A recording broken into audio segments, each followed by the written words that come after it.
नमस्कार दोस्तों, मैं बाल मुकुंद धुरिया। अभी गुजरात और हिमाचल प्रदेश में दो जगह चुनाव हुए और कई 4-5 स्टेट मिला के, उत्तर प्रदेश मिला के करीब 7 उपचुनाव हुए, जिसका रिजल्ट आपके सामने है। अब बहुत राजनीतिक बतियाने से आप समझ ही रहे हैं कि जो होना था वो हुआ, अब उसके निहितार्थ निकाले जाएंगे। तो गुजरात में एक बार फिर से प्रचंड बहुमत से भाजपा सरकार बना रही है और हिमाचल को भाजपा से कांग्रेस ने छीन लिया। हिमाचल में कांग्रेस सरकार बना रही है। उत्तर प्रदेश में समाजवादी पार्टी ने इस बात को साबित किया कि भाजपा के पूरे एडमिनिस्ट्रेशन से, भाजपा के पूरे नेताओं की फौज से, भाजपा की विचारधारा से वो लड़ भी सकती है और जीत भी सकती है। और हम लोग भी इसमें उलझे रहे। लेकिन एक बात जो मैं कहना चाह रहा था कि राजनीतिक गुणागणित और संघर्ष जारी है, लेकिन इसी बीच जीवन जीने का जो उद्देश्य है वो कभी डाइल्यूट नहीं होना चाहिए। सत्ता, संघर्ष, कामयाबी, विफलता, ये सब चलता रहेगा। लेकिन जैसे भी मौका मिले, जब एक हम नए भारत की बात करते हैं तो नए भारत, नए समाज की बात करते हैं तो नए समाज में एक मनुष्य को मानसिक रूप से संतुष्ट होने के लिए काम के बदले पैसा मिले और पैसे के साथ साथ वो पारिवारिक एकजुटता और मानसिक संतुष्टि बहुत जरूरी है। पैसे के साथ साथ मनोरंजन बहुत जरूरी है और पैसे के साथ साथ दिमागी एक स्तर बहुत जरूरी है कि आदमी समाज के बारे में पॉजिटिव सोचे।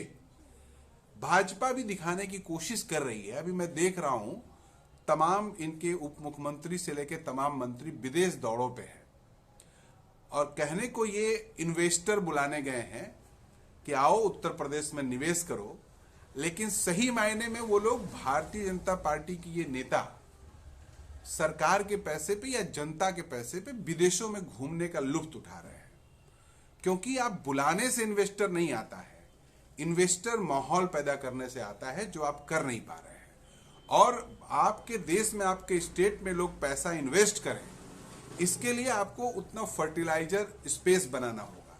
लेकिन आप जिस तरह की बैलई करते हैं, जिस तरह से पीट पीट के किसी को मार डाले लोग, जिस तरह से मॉब लिंचिंग होगी, जिस तरह से कानून को किनारे रख के आप बुलडोजर चलाएंगे और जिस पे आपका मन आ गया उसको डिस्ट्रॉय कर देंगे, सांप्रदायिक राजनीति करेंगे और आप आशा रखेंगे कि बाहर के लोग आपके यहाँ इन्वेस्ट करें, तो ये सब करते हुए इन्वेस्टर आपके यहाँ आएंगे, ऐसा संभव नहीं है।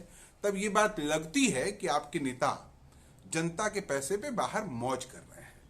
लेकिन जब एक समाज बनाने की बात होती है, एक समाज में एक कॉमन मैन, एक आम आदमी वो काम करे, मेहनत करे, मेहनत के बदले उसको पैसा मिले, उसमें अपना घर परिवार चलाए और घर परिवार चलाते हुए वो अपने मानसिक संतुष्टि के लिए, मानसिक मनोरंजन के लिए कुछ पार्कों वार्कों में जाए, कुछ कसरत करे, कुछ किताबों को पढ़े, कुछ पिक्चर वगैरह देखे, कुछ देशाटन करे।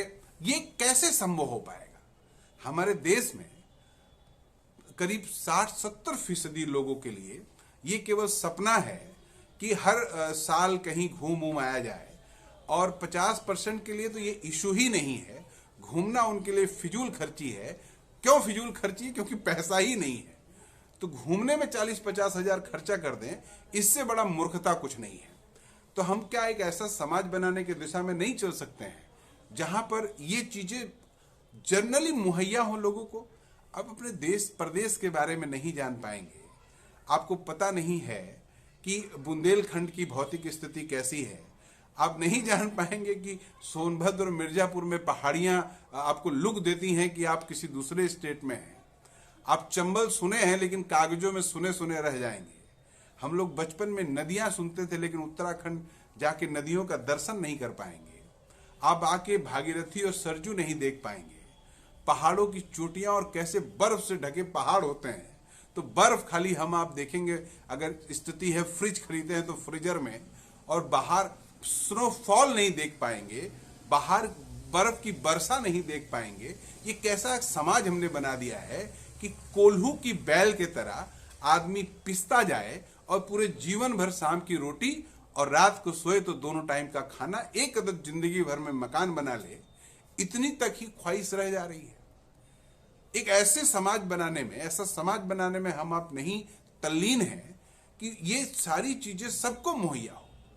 आप देखिए, इसकी मार्केटिंग भाजपा करती है। मोदी जी ने कहा था चप्पल पहनने वाले लोगों को हवाई जहाज पे चलाएंगे। आज हवाई जहाज जूता पहनने वालों के लिए भी मुश्किल हो जा रहा है। ट्रेन में नहीं चढ़ पा रहे हैं लोग।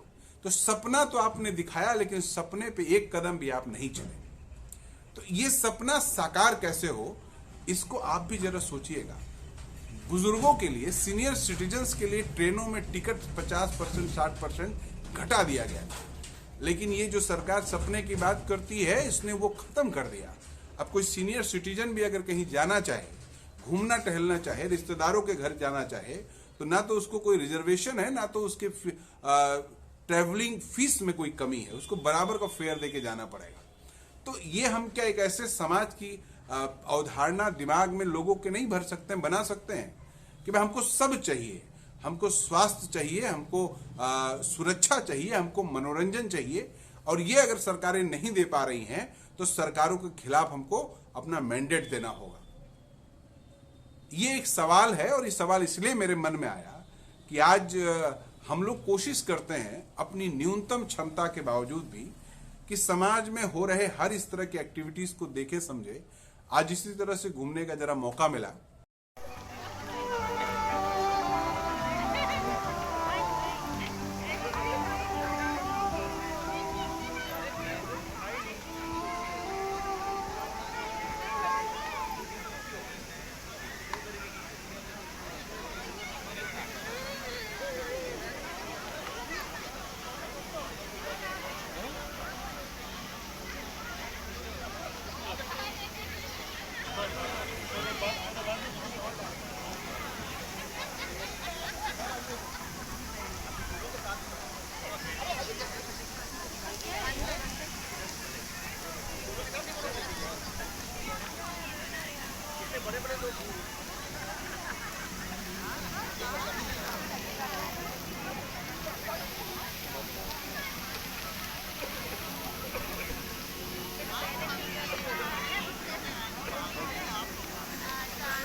तो ये चीजें गांव गिराओं में हमें मुहैया क्यों नहीं हो पा रही है? देश का, प्रदेश का हर नागरिक तमाम चीजों को क्यों अनुभव नहीं कर पा रहा है? क्यों वो इस चीजों को हासिल नहीं कर पा रहा है? क्यों वो कोल्हू का बैल बना हुआ है और उसको कोल्हू के बैल बनाने में सरकारों की महत्वपूर्ण भूमिका है? तो दोस्तों आइए इस पे चिंतन करें, सोचें, और हमारी जिंदगी अच्छी कैसे हो, समाज में हर व्यक्ति की जिंदगी कैसे जीने लायक हो, वो प्रसन्नचित रहे, गाना गाए, ये स्थिति हम आप क्रिएट करें। वरना दौर तो उदासी का है, दौर तो डिप्रेशन का है। मैं किसी मित्र से बात कर रहा था कि पहले हम लोग लोकल ट्रेन वगैरह में चलते थे, बसों में चलते थे, तो लोगों को गुनगुनाते देखते थे।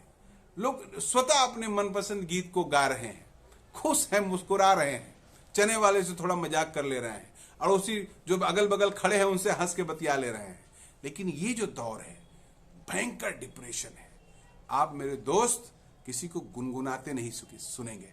पहले बाथरूम सिंगर एक बात चला करती थी कि बाथरूम में अक्सरियत में लोग गाया करते थे नहाते समय। आज वो दौर खत्म हो गया है।